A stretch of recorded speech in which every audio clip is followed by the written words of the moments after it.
एक तरफ TV media में करण सिंह उचियारड़ा पर 5 करोड़ के चेक बाउंस मामले में गिरफ्तारी वारंट जारी होने की खबरें चल रही हैं, तो उसी बीच उदयपुर में हुआ 200 करोड़ का घोटाला चर्चाओं में।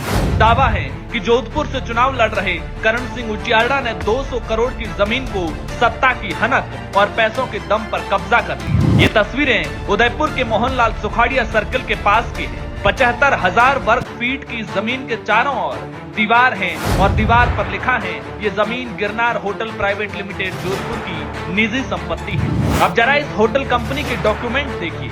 इस कंपनी के मैनेजिंग डायरेक्टर करण सिंह जी, वही करण सिंह जो इस समय जोधपुर लोकसभा से कांग्रेस के प्रत्याशी हैं, लेकिन कहानी अभी बाकी है। दरअसल 200 करोड़ की ये जमीन करण सिंह की है भी या अवैध कब्जा है, पहले ये स्टाम्प देख लीजिए, इस पर लगे करण सिंह के फोटो को देख लीजिए, कंपनी का नाम देख लीजिए और उनके पिता का नाम भी देख लीजिए। अब इस शख्स की बातें सुनिए। स्क्रीन पर दिख रहा शूरवीर सिंह इस जमीन का खुद को केयर टेकर बताता है और इसने जो बातें कही वो सुनकर करण सिंह और पूरी कांग्रेस हैरान हो जाएगी। इस जमीन के मालिक लक्ष्मीनाथ माथुर हैं, जो अपनी 200 करोड़ की पुश्तैनी जमीन हाथों से निकलती देख बीमार हो गया। जो हॉट एरिया है उदयपुर का, उसमें ये जमीन है और जमीन का कीमत करीब 200 करोड़ के करीब है ये। इसलिए 200 करोड़ की जमीन है और सुरेश रलोत्री नाम का व्यक्ति है, उसने एक फर्जी पट्टा बनाया है इसका। और कांग्रेस गवर्नमेंट के टाइम में इतना तंग किया गया कि माथुर साहब बीमार हो गए, उनको अपनी प्रॉपर्टी जाती हुई लगती है, क्योंकि आए दिन कोई न कोई आके माथाफोड़ी करता है प्रॉपर्टी पे। और रजिस्ट्री अभी गिरनार होटल्स के नाम से श्री करण सिंह उचियारड़ा के नाम से रजिस्ट्री हुई, लास्ट रजिस्ट्री। जब पीड़ित परिवार ने इसके खिलाफ आवाज उठाई तो उसे डराया गया और दबाव बनाया गया कि 200 करोड़ की जमीन है, 50 करोड़ ले लो और चुप हो जाओ।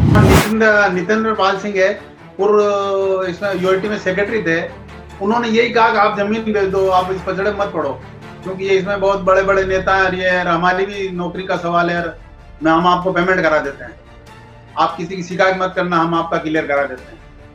पर जब हमने कहा कि कितने पैसे दोगे, हमारी जमीन है, हमारी कीमत तो मिलनी चाहिए, तो रुपए के चारा नहीं दे रहे थे। ये सारा एक गेम जमीन है, 50 करोड़ के आसपास कीमत दे करके आपसे जमीन खरीदना चाहते हैं। 200 करोड़ का 50 करोड़ ले लो और निपट लो। ये हमें अफसरों ने दबाव डाल के हमसे मीटिंग करी। इस रैकेट में अभी और बड़े नाम शामिल हैं। करण सिंह को कांग्रेस के एक बड़े नेता का आशीर्वाद हासिल था।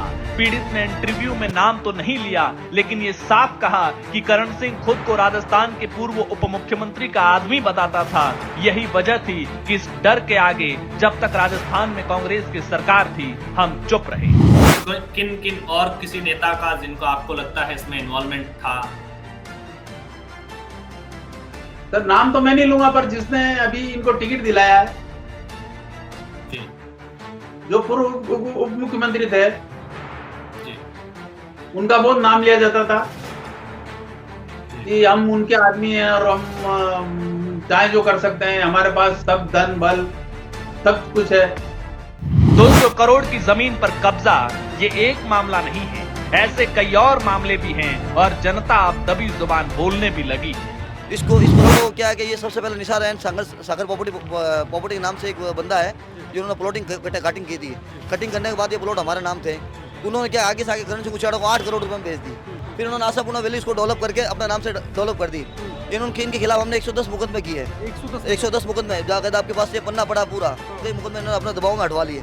और इन्होंने 50 लाख के मुकदमे, 50 लाख का मुकदमा अजीज वलीम के खिलाफ किया था, मानहानि का मुकदमा, उसको 50 लाख मुकदमा कोर्ट ने भी उनमें इनको माफिया माना है और मुकदमा करण सिंह उचियारड़ा 50 लाख का मुकदमा हार चुके हैं। बहरहाल अब ये देखना होगा कि अब जब करण सिंह खुलकर सियासत में उतर आए हैं तो उनके कारोबारी दौर का इतिहास उनके वर्तमान को कितना परेशान करता है और कितनी सारी और चीजें सामने आती हैं। Bureau report, political panchayat.